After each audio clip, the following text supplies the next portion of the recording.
DCC bank చైర్మన్గా సూర్యనారాయణ రెడ్డి బాధ్యతలు చేపట్టారు. ప్రమాణ స్వీకారానికి కడప జిల్లాలోని ఎమ్మెల్యేలు, ముఖ్య నాయకులు, కార్యకర్తలు, అభిమానులు హాజరయ్యారు. ప్రతి రైతుకు రుణాలు అందేలాగా కృషి చేస్తానని చైర్మన్ సూర్యనారాయణ రెడ్డి అన్నారు. గత ప్రభుత్వంలో డీసీసీ బ్యాంక్లో అక్రమాలు జరిగాయని, వాటిని పరిశీలించి బాధ్యులపై చర్యలు తీసుకోవాలని బద్వేల్ టీడీపీ ఇన్ఛార్జ్ రితీష్ రెడ్డి చెప్పారు. మరింత సమాచారాన్ని మా కడప ప్రతినిధి రాజు అందిస్తారు. కడప జిల్లా డీసీసీ బ్యాంక్ చైర్మన్ ఈరోజు బాధ్యతలు చేపట్టారు సూర్యనారాయణ. ప్రస్తుతం మనతో ఉన్నారు, ఆయన అడిగి తెలుసుకుందాం. సార్ చెప్పండి, మీరు కడప జిల్లాకు సంబంధించి మరి ఒక రైతు బిడ్డగా ఈరోజు డీసీసీ బ్యాంక్ చైర్మన్ పదవి బాధ్యతలు చేపట్టారు. ఏ విధంగా ఫీల్ అవుతున్నారు? నాకు చాలా సంతోషంగా ఉంది. నా మీద నమ్మకం ఉంచి గౌరవనీయులు చంద్రబాబు నాయుడు గారు, లోకేష్ బాబు గారు, ఈ జిల్లా నాయకులు అందరూ నా మీద నమ్మకంతో ఇచ్చిన పదవిని తప్పకుండా నేను ఎలాంటి కలంకం రాకుండా, ఎలాంటి తెలుగుదేశం పెద్దలకు ఎలాంటి ప్రాబ్లమ్స్ రాకన్నా, వాళ్ళకు మాట రాకన్నా నేను ప్రజలకు, రైతులకు తప్పకుండా సేవ చేస్తానని మీకు హామీ ఇస్తున్నాను. సార్, ప్రధానంగా వ్యవసాయ రుణాలకు సంబంధించి ఎంత టార్గెట్ ఇచ్చారు? ఇప్పుడు ఈ ప్రభుత్వంలో ఏ విధంగా మీరు ఈ యొక్క రుణాలను రైతులకు అందజేయనున్నారు? ఇప్పుడు మా బ్యాంకుకి వచ్చేసి 3,276 కోట్లు 24-25 టర్నోవర్ జరుపుకోవడం జరుగుతుంది.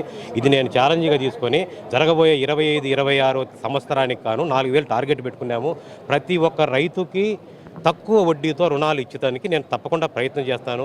ఆప్కాబ్ చైర్మన్ గారు కూడా నాకు తెలుసు, ఆప్కాబ్ నుంచి ఎలా ఫండ్ తీసుకురావాలి, అదేవిధంగా నాబార్డులో ఎలా తీసుకురావాలని తీసుకొని నేను ఒక బిజినెస్ మ్యాన్గా ఉన్నాను. నాకు ఎలాంటి ప్రజలతో నాకు సంపాదించుకోవాలంటే ఉద్దేశం లేదు. నేను హెల్త్ సిటీలో ఉన్నాను. నేను ప్రజలకు, నేను ఒక రైతుని కాబట్టి నేను తప్పకుండా రైతులకు మంచి జరిగేటట్టుగా నేను శాయశక్తిగా కృషి చేస్తాను. సార్, గతంలో సొసైటీలో చాలా సిఐడి ఎంక్వైరీలు జరిగాయి, అవతకలు జరిగాయి.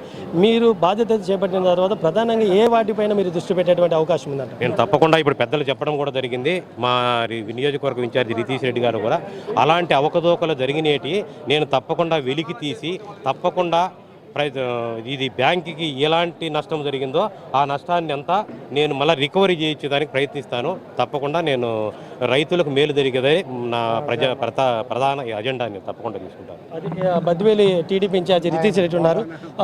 సార్, ప్రధానంగా మీ నియోజకవర్గాన్ని డీసీ చైర్మన్గా మీరు ఎంతో కృషి చేశారు. ఇంకా మీ నియోజకవర్గానికి ఎలాంటి పదవులు చేయడానికి కృషి చేస్తారు? ఈరోజు ముఖ్యమంత్రి చంద్రబాబు నాయుడు గారికి, లోకేష్ బాబు గారికి మరియు జిల్లాలో ఉన్న ఎమ్మెల్యేలు, నాయకులందరూ సమిష్టిగా వాళ్ళందరూ మాకు సాయం చేసిన దానికి డీసీసీ బ్యాంక్ చైర్మన్గా బద్వేల్ నియోజకవర్గం అందరికీ ప్రత్యేక కృతజ్ఞతలు, ధన్యవాదాలు.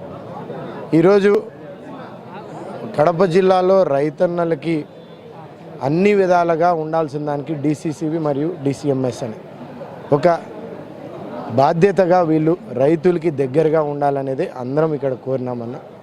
ఈరోజు మెట్ట ప్రాంతం నుంచి అనేక మంది రైతులు వాళ్ళకు తెలియకుండా ఈరోజు రైతులు పెద్దగా చదువుకోని వాళ్ళు ఉన్నారు, వెనకబడిన వాళ్ళు ఉన్నారు. వాళ్ళందరి పేరు మీద లోన్లు డ్రా చేసినారు, మోసం చేసినారు. వాళ్ళకి తెలియదు. ఇప్పుడు 51 ఎంక్వైరీలు ఇవన్నీ జరుగుతున్నాయి. వీటన్నిటిలో ఖచ్చితంగా రైతులకి జరిగిన అన్యాయం ఒక సైడు, వాళ్ళవి తిరిగిచ్చి రికవరీ చేసి చట్టపరంగా చర్యలు తీసుకోవాలనేది ఒక కోరిక మేరకు. రెండోది వచ్చేసి ఈరోజు నుంచి రైతులు ఇక్కడ కడప జిల్లాలో వీళ్ళందరూ చంద్రబాబు నాయుడు గారి దృష్టికి మరియు agriculture minister cooperative society Atchannaidu గారి దృష్టికి తీసుకెళ్ళి ఆల్రెడీ దీనికి ఒక ప్రత్యేక హౌస్ కమిటీ వేస్తుంది.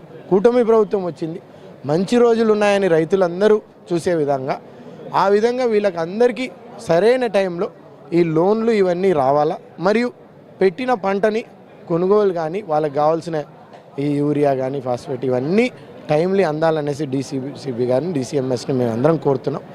అదేవిధంగా మేము ఎన్నోసార్లు చెప్తున్నాం, మా దగ్గర మెట్ట ప్రాంతం కాబట్టి రైతులకి త్రాగునీరు ఖచ్చితంగా జరగాలి. కాబట్టి ఇదే వాళ్ళు కూడా రైతుల సమస్యలు కేవలం వాళ్ళకే సంబంధించి కాకుండా అన్ని విధాలుగా వీళ్ళు అందుబాటు ఉండి మంచి పేరు తీసుకొని రావాలని మేము అందరూ కూడా ధన్యవాదాలు. ఇది రితీష్ రెడ్డి గారు, అదేవిధంగా చైర్మన్ గారు చెప్తున్నటువంటిది. ప్రధానంగా గత మరి వైసీపీ ప్రభుత్వంలో అయితే ఏమైతే అక్రమాలు, అవినీతి జరిగినాయో వాటిని బయటికి తీస్తాము, మరి రైతులు కూడా సకాలంలో రుణాలు కూడా అందజేస్తామని చెప్పి కూడా చైర్మన్ కూడా చెప్తున్నారు. కెమెరామ్యాన్ నర్సయ్యతో రాజు, 99 టీవీ, కడప నుంచి.